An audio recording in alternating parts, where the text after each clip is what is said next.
Right now, you're on track towards at least one of the 5 traps that snatch the hopes and dreams away from every beginner FPV pilot. So in today's video, I'll be showing you exactly what these 5 mistakes are, how to avoid getting trapped by them in the future, and why you should probably be going against traditional advice and not actually build your first FPV drone.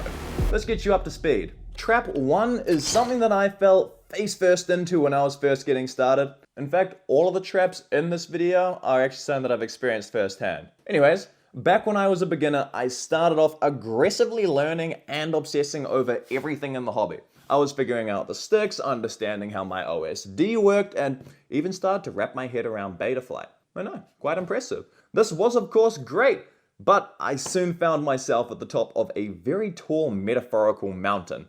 And it was actually a mountain that I had created totally by mistake.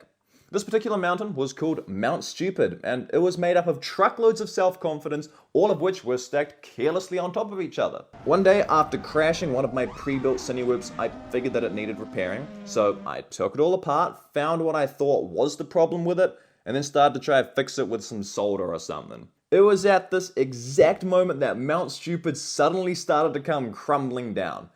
I had gotten myself into such a mess that I really had no idea how to put my drone back together, even though prior I had been certain that I had all the skills and knowledge I needed to perfectly execute this build. Had I recognized earlier that I didn't actually know that much about the hobby, I would have totally avoided building myself a super tall mountain that in the end I had to climb all the way back down from. Yeah, delusional self-confidence is a very hard lesson to learn, and although this trap is nearly impossible to completely avoid, you can at least minimize the size of the mountain that you create for yourself by minimizing the ego and staying as open-minded as possible. Alrighty, this next trap is yet another stupidly common trap that I see beginners falling into. Nearly every day, I see a comment or an email saying that they are on their own and that their town is too small to find other people. And look, for my first 3 years in this hobby, I honestly believed that for myself. Yeah, for over 1,000 days, I believed that no one else was around me that wanted to fly and that no groups existed within hours of my home. With this belief cemented in my mind, it's with no surprise that I slowly but surely became less interested in FPV and just watched myself reach the point where I didn't touch my controller for weeks. I honestly had reached the point where if something dramatic didn't change, I probably would have just let it all slide away and left FPV behind in the dust. Obviously, as I'm talking to you here today, you're probably thinking that something dramatic must have happened. And you're damn well right. I ended up attending a race event 5.5 hours away, met a whole bunch of like-minded people, and then furthermore made it my mission to find new friends locally when I got back. Much to my surprise, all it took was for me to scroll through 5 weeks of Facebook posts to then stumble across a post from my now close friends, Sam and Julius. They've both contributed so much to my love of the hobby and just my life in general, so to think that I would have never met them if I'd stuck with my cemented belief is just kind of crazy. So yeah, putting 2 and 2 together, I found that there were indeed like-minded people who have the same love for FPV in my small town of 9,000 people. It was just a case of actively searching and trying to network. Okay, let me ask you something, and I just need you to be as honest as possible with yourself. When you think about flying FPV drones, either on your own or with friends, what is your why? Your deep reason behind actually going out to fly? For me, I can now confidently say that if I'm heading out for a freestyle session with the boys, I am purely heading out to have fun. However, take me back a year ago and ask me that same question, and I would have given you a radically different answer. Instead of heading out to have a good time or hang out with my mates, no matter how hard I tried to hide it from myself, I would always, and I mean always, be trying to improve my skills. It would not matter if I was flying whoops, if I was racing, freestyling, or even just trying to do chill cinematics. Every single flight needed to aim towards improvement in some way or other. Even earlier this year, I actually fell into this trap for myself while training for my first national race event. Every day, I needed to be getting faster times, taking smoother corners, and just having fewer crashes. But to my detriment, the amount of stress that this put on me subconsciously was just insane. It actually ended up resulting in a total FPV burnout not long after, where I didn't touch a controller again for probably a few weeks. Now, I'm not saying don't train hard for something that you want to pursue, because I really do believe that hard work will always outplay talent. However, it is equally as important to just allow yourself to have some time for you. That means grabbing the quads, texting your mates to just go on an adventure, and go out with absolutely zero intentions at all. This really is easier said than done, but once you strike a good balance between the two, you'll actually watch your progress skyrocket. Now, let's dive headfirst into a scenario that I dread to think of happening to you. Karens. If you aren't aware of the term Karen, you can essentially think of them as the type of person who's going to complain, abuse, and threaten others with little to no reason backing them. Now, let's be real here. If you've actually been lucky enough to have avoided a Karen all of your life, you might want to try and check in the mirror. I'm kidding.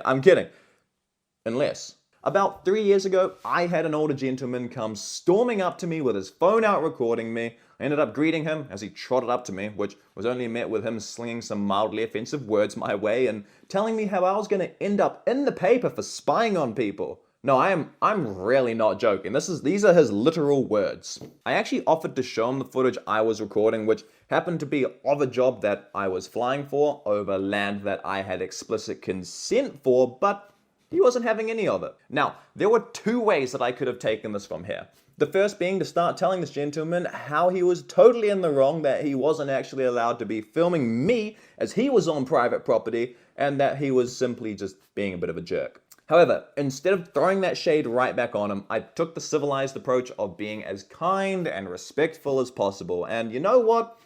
It worked in my favor. The gentleman dropped his defensive guard, stopped his recording, and kind of just grunted with defeat as he turned around and left. Absolutely no more words spoken.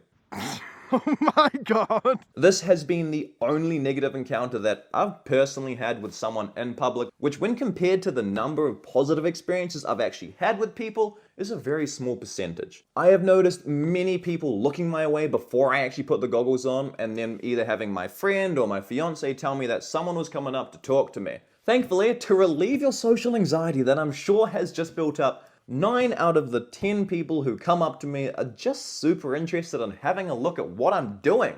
Usually they end up telling me that they either have a cheap photography drone or that they've been looking into drones for a while, and then after seeing this footage from my goggles, they would be going home to buy an FPV drone for themselves today. That's some super cool stuff because you're actually helping people get into the hobby, so just keep that in mind. Not every stranger is a Karen, but they're going to be out there. What might actually cause a few Karens to come out though in these comments below this video is from what I'm about to say. Now look, I'm not telling you this because I want to stir up the comments, but it is just the reality of making videos with opinions in them. Anyways, how many times have you heard from people that you look up to that you should be spending your time on a simulator and then at the desk learning how to build? Well, when I was starting out, I literally could not escape this, and I just accepted the fact that I would have to learn how to fly and also learn how to build. And this is why for 2 years I held off entirely and actually forgot about FPV drones altogether. Thankfully, that desire did rekindle after I came across some epic footage on Instagram, and just seeing these epic clips made me crave learning this whole FPV thing again. But at the time,